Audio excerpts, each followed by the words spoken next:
La jungla respira. Saipán, junio de 1944. La humedad se aferra a la piel como una segunda capa, lo suficientemente espesa como para ahogarse en ella, a través del laberinto verde de frondas de palmera y roca volcánica. El teniente coronel japonés Takashi Yakushi observa a través de binoculares de fabricación alemana los nudillos blancos contra la carcasa metálica. Su corazón late con fuerza cuando ve aquello por lo que ha estado rezando. Marines estadounidenses. La fuerza imparable que ha arrasado isla tras isla está retrocediendo. El polvo se eleva de sus botas. Los cascos suben y bajan con un ritmo desorganizado. Piezas de artillería abandonadas en la cresta. La firma inconfundible del pánico. Están replegándose. Le susurra a su segundo al mando. La voz tiembla entre la incredulidad y la euforia. A su alrededor, 3.000 soldados del ejército imperial japonés aprietan con más fuerza sus fusiles Arasaka. Han pasado hambre. Han sido bombardeados. Han visto a su imperio encogerse isla por isla a lo largo del Pacífico. Pero ahora, por fin, el enemigo muestra debilidad. Yakushi da la orden, Bonsai. El antiguo grito de guerra resuena por el valle mientras los hombres se lanzan hacia adelante, las bayonetas brillando bajo el sol tropical, seguros de que están a punto de recuperar el honor. Lo que no ven son los nidos ocultos de ametralladoras, las coordenadas de mortero previamente calibradas, las baterías de artillería conteniendo la respiración. No ven la trampa. Si te atraen las estrategias ocultas que dieron forma a las mayores batallas de la historia, suscríbete, porque lo que ocurre a continuación cambió la guerra para siempre. Para comprender este momento, primero debes comprender la isla. Saipán se encuentra en el corazón de las Islas Marianas, a 1.500 kilómetros al sur de Tokio, lo suficientemente cerca como para que los bombarderos B-29 Superfortress estadounidenses pudieran alcanzar el territorio japonés. Quien controlara Saipán controlaba la garganta del perímetro defensivo de Japón.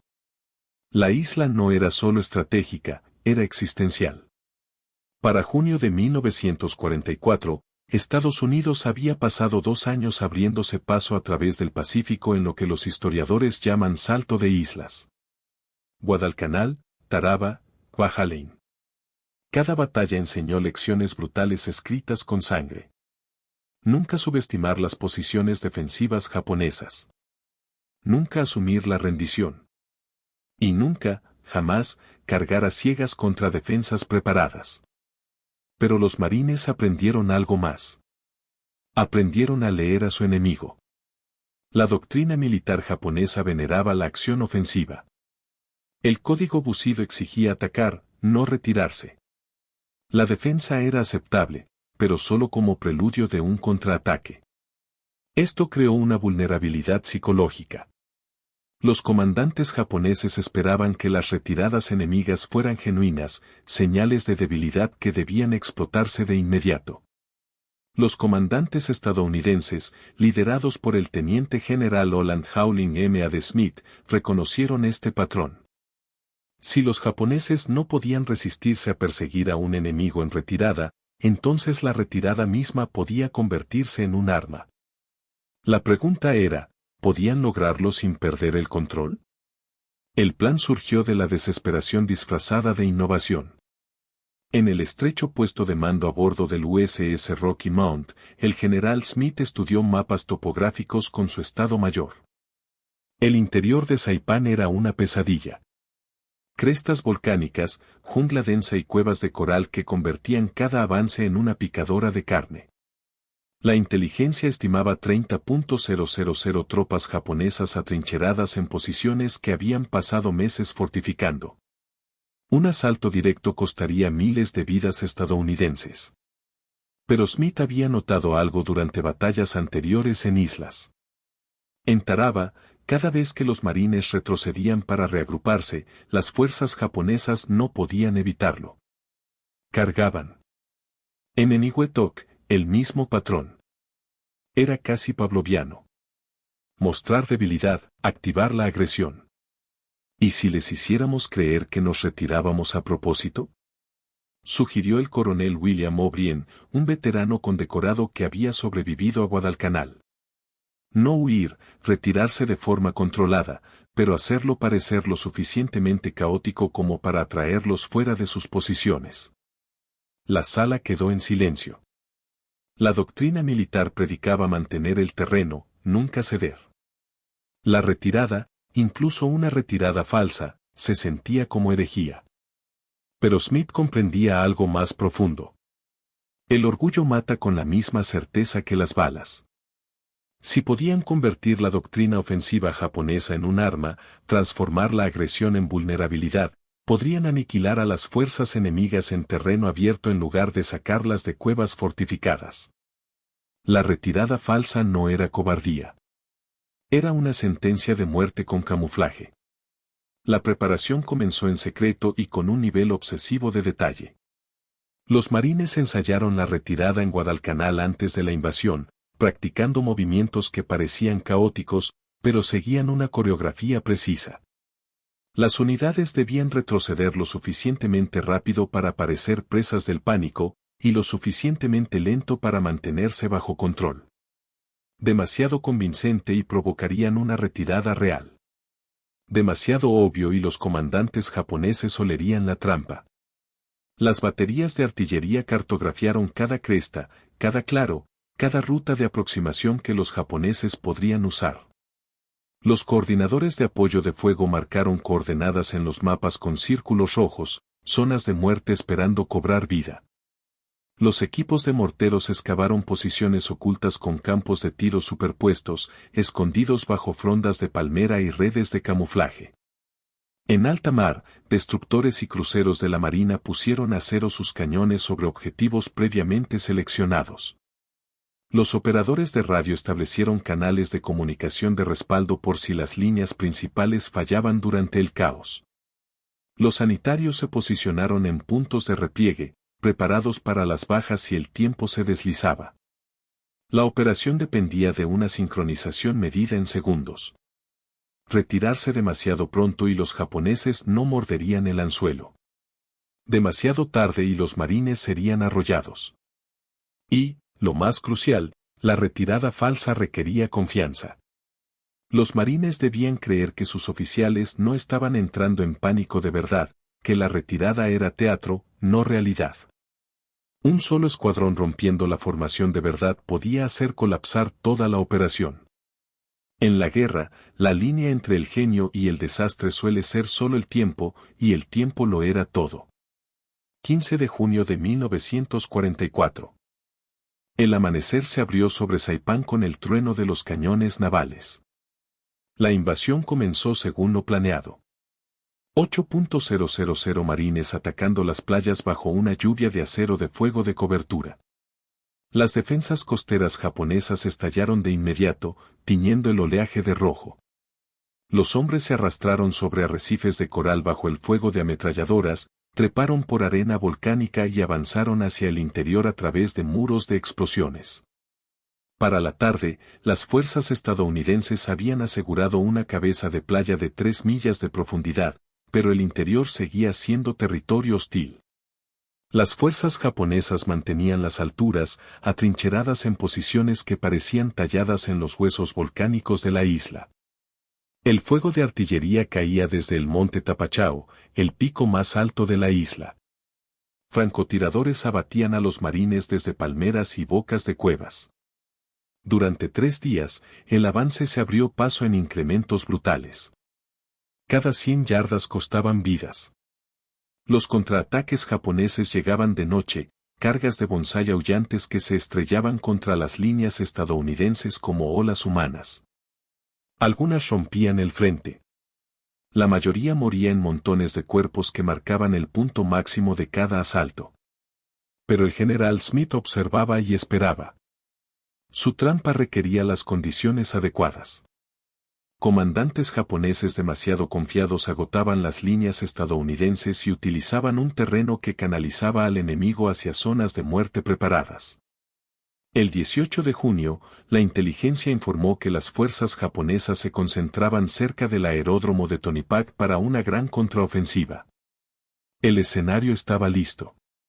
El telón estaba a punto de alzarse sobre el teatro más letal de la historia. La retirada comenzó a las 1600 horas del 19 de junio. Los marines en la cresta avanzada recibieron órdenes codificadas. Retirarse lentamente. Mantener las armas, pero abandonar el equipo no esencial. Hacer que pareciera real. Los sargentos transmitieron la orden en tonos apagados, observando los rostros de sus hombres en busca de señales de pánico auténtico. El soldado de primera clase Daniel Chen, un operador de radio de San Francisco, sintió un nudo en el estómago cuando su escuadra empezó a moverse hacia atrás. Cada instinto gritaba que estaba mal. No se cede el terreno por el que sangraste. Pero los ojos de su teniente estaban firmes, controlados. Despacio, susurró el oficial. Esto es la jugada. A través de binoculares japoneses en la cresta opuesta, la escena se veía exactamente como estaba previsto. Retirada desorganizada. Cascos estadounidenses subiendo y bajando en patrones irregulares. Piezas de artillería abandonadas. Cañones aún apuntando hacia adelante. Cajas de munición esparcidas en el barro. El pulso del teniente coronel Yakushi se aceleró. Los informes de los observadores avanzados confirmaban lo que veía. El enemigo se estaba desmoronando. 3 días de combates brutales finalmente habían quebrado la determinación estadounidense. No sabía que cada pieza de artillería abandonada había sido saboteada. Que las cajas de munición dispersas en realidad marcaban puntos para coordenadas de mortero previamente calculadas. Que los marines contaban pasos, cronometrando su retirada para atraer a las fuerzas japonesas exactamente donde se había calculado que caería el fuego de artillería. Yakushi veía debilidad. Los estadounidenses veían matemáticas. Ambos estaban a punto de tener razón. El avance japonés comenzó con disciplina. Los oficiales gritaban órdenes mientras la infantería avanzaba en columnas organizadas, fusiles listos. Les habían enseñado a explotar la debilidad del enemigo con precisión, no con cargas descontroladas. Durante las primeras 100 yardas, mantuvieron la formación. Entonces la retirada estadounidense se aceleró. Ahora los marines corrían, algunos tropezaban, un hombre dejaba caer su fusil. Fue entonces cuando la disciplina se rompió. Los soldados japoneses de primera línea comenzaron a trotar, luego a sprintar. Los oficiales intentaron mantener el control, pero el impulso era algo vivo. Hombres que habían soportado semanas de bombardeos, raciones de hambre y ver morir a sus amigos vieron una oportunidad de venganza. La oportunidad de ganar. El grito de Bonsai comenzó pequeño, unas pocas voces, y luego se convirtió en un rugido que sacudió la jungla. 3.000 hombres se lanzaron hacia adelante, bayonetas caladas, los rostros retorcidos entre la furia y la euforia. El soldado Chen, aún en retirada, oyó el sonido caer sobre él como una ola física. Sus manos temblaban sobre la radio. Este era el momento. Si el tiempo fallaba por 60 segundos, su escuadra sería arrollada. ¿Cuánto falta?, siseó a su teniente. El oficial miró su reloj. El sudor le corría por el rostro. Los soldados japoneses estaban ahora a 300 yardas, acercándose rápido. 20 segundos, dijo el teniente en voz baja. La boca de Chen se secó. 20 segundos eran una eternidad. La trampa se activó con precisión geométrica. Un silbido rompió el aire húmedo. Los marines que se habían retirado en aparente pánico se dejaron caer en posiciones de decúbito prono, tomando cobertura detrás de rocas volcánicas previamente colocadas. En 3 segundos sincronizados, las redes de camuflaje volaron de las posiciones ocultas de ametralladoras. La jungla estalló. Las ametralladoras Browning M1919 abrieron fuego a 500 disparos por minuto. Trazadoras arqueándose a través de la zona de muerte como lluvia horizontal. Los soldados japoneses en las primeras filas cayeron al instante, despedazados antes de comprender qué estaba ocurriendo. Los que iban detrás tropezaron con los cuerpos que caían, el impulso los empujó hacia adelante directamente a los mismos ríos de fuego. Los equipos de morteros disparaban desde posiciones ocultas a 200 yardas detrás de la línea de retirada falsa. Los proyectiles de alto explosivo se arqueaban en el aire y se precipitaban sobre densas concentraciones de tropas enemigas. Cada explosión desgarraba formaciones compactas, la metralla expandiéndose en esferas letales. Pero el golpe verdaderamente devastador llegó desde alta mar. Oficiales de control de tiro naval, observando a través de binoculares desde el USS Indianapolis, dictaban coordenadas por los radios con una calma clínica. Los cañones de 8 pulgadas en 3 cruceros ajustaron la elevación. Segundos después, proyectiles de 260 libras cada uno rugieron hacia el interior a velocidad supersónica. La primera salva cayó entre la retaguardia japonesa. La segunda avanzó hacia el cuerpo principal. La tercera encajonó todo el avance. Las explosiones convirtieron la jungla en un paisaje lunar. Las palmeras se vaporizaron. La roca volcánica se hizo añicos en metralla. El campo de batalla se convirtió en el infierno con un plan táctico de operaciones. El teniente coronel Yakushi lo comprendió demasiado tarde. A 50 yardas de las líneas estadounidenses, de pie entre hombres que gritaban y morían, finalmente vio la verdad. Las posiciones de ametralladoras que no estaban allí un minuto antes. Los cráteres de mortero colocados con una perfección excesiva. Los proyectiles navales cayendo con precisión de manual en cada vía de avance y retirada. Esto no era una batalla. Era una ejecución. Intentó ordenar la retirada, pero su voz desapareció en el caos. Los hombres corrían en todas direcciones, hacia adelante contra las ametralladoras, hacia atrás contra la artillería, de lado hacia el fuego de morteros. No había una dirección segura. Los estadounidenses habían convertido todo el valle en una zona de muerte interconectada donde cada movimiento conducía a la muerte. El entrenamiento japonés enfatizaba morir con honor. Pero hay una diferencia entre una muerte honorable y una matanza sin sentido. Yakushi observó cómo su mando se desintegraba, no en gloriosas resistencias finales, sino en una confusión llena de pánico cuando los hombres se dieron cuenta de que habían cargado hacia una trampa que sus ancestros habrían reconocido de la antigua guerra china, la retirada falsa. La táctica tenía 2.000 años. Sun Tzu escribió sobre ella en El arte de la guerra, fingir desorden y aplastarlos. Yakushi había leído a Sun Tzu, pero leer sobre la guerra y experimentar su aplicación brutal son océanos de distancia. Murió 30 segundos después, alcanzado por fuego naval, aún aferrando sus binoculares. La matanza duró 18 minutos. Desde el primer silbato hasta el alto el fuego final, las fuerzas estadounidenses mantuvieron un fuego disciplinado mientras las tropas japonesas morían por cientos. Algunos intentaron rendirse, con las manos en alto, solo para ser abatidos por sus propios oficiales, que consideraban la rendición peor que la muerte. Otros lucharon hasta el final, disparando sus fusiles hasta que las balas de ametralladora los encontraron.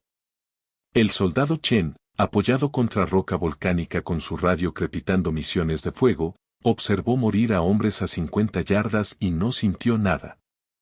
Ni triunfo, ni horror, solo la eficiencia entumecedora de la violencia convertida en algo mecánico.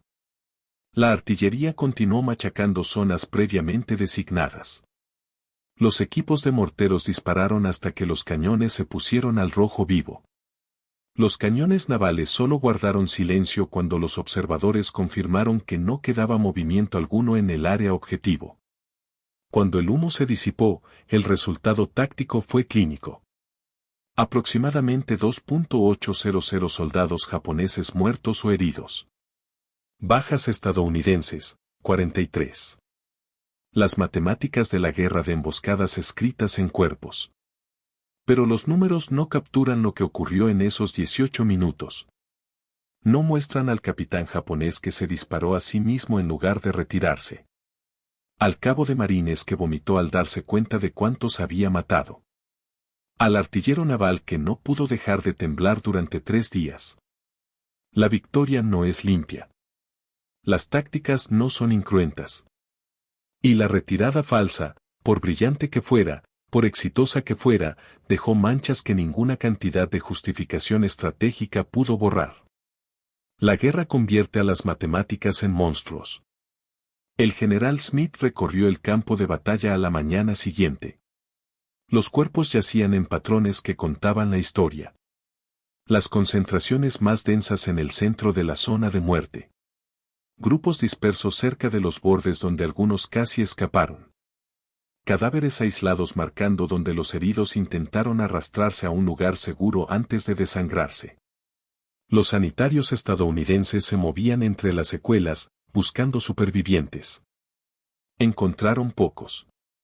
La cultura militar japonesa significaba que la mayoría de los hombres heridos se habían suicidado en lugar de enfrentar la captura. Algunos habían detonado granadas contra sus propios cuerpos. Otros simplemente se habían desangrado, negándose a pedir ayuda. Smith se quedó de pie en la cresta donde los marines habían escenificado su retirada falsa y miró hacia abajo lo que su innovación táctica había producido. Desde ese punto de vista, toda la operación tenía perfecto sentido. Campos de fuego superpuestos, zonas de artillería previamente calculadas, cañones navales calibrados para encajonar cada ruta de escape. Era de manual. Era brillante. Era una matanza. Señor, preguntó en voz baja su ayudante. La prensa quiere un comunicado. Smith asintió lentamente. ¿Qué se dice? ¿Qué dio la vuelta a la doctrina militar y funcionó mejor de lo que nadie imaginó? ¿Qué demostró que la retirada podía ser un arma? ¿Qué mató a casi 3.000 hombres mediante un engaño coreografiado? Dígales, dijo Smith finalmente, que usamos las fortalezas del enemigo contra ellos. El ayudante esperó más. No había más. La doctrina de la retirada falsa se propagó por el cuerpo de marines como un incendio. En cuestión de semanas, los oficiales de inteligencia informaban a comandantes por todo el Pacífico sobre la operación retirada falsa, la designación oficial de lo ocurrido en Saipán. Los manuales de entrenamiento fueron reescritos. Los cursos de tácticas añadieron nuevas secciones. La retirada falsa se convirtió en doctrina estándar para la guerra en islas del Pacífico. En Tinian, los marines usaron versiones modificadas. En Peleliu, unidades del ejército adaptaron el concepto para Okinawa. Los comandantes japoneses conocían la táctica, pero no podían superar su condicionamiento cultural. El impulso de perseguir a enemigos en retirada seguía siendo demasiado fuerte, demasiado profundamente incrustado en la tradición militar. Pero conocer la trampa no la hacía menos efectiva. Ese era el terrible genio. Incluso sabiendo que podía ser falsa, las fuerzas japonesas no podían resistirse a explotar una debilidad aparente. El orgullo y la doctrina anulaban la cautela táctica cada vez. La inteligencia estadounidense interceptó comunicaciones japonesas que discutían la masacre de Saipán. Oficiales escribieron informes furiosos sobre tácticas estadounidenses deshonrosas.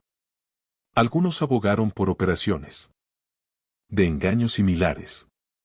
Otros argumentaron que estaba por debajo de la dignidad del ejército imperial. El debate era filosófico. Los cuerpos eran un hecho. Más significativamente, la retirada falsa demostró algo que daría forma al pensamiento militar de posguerra.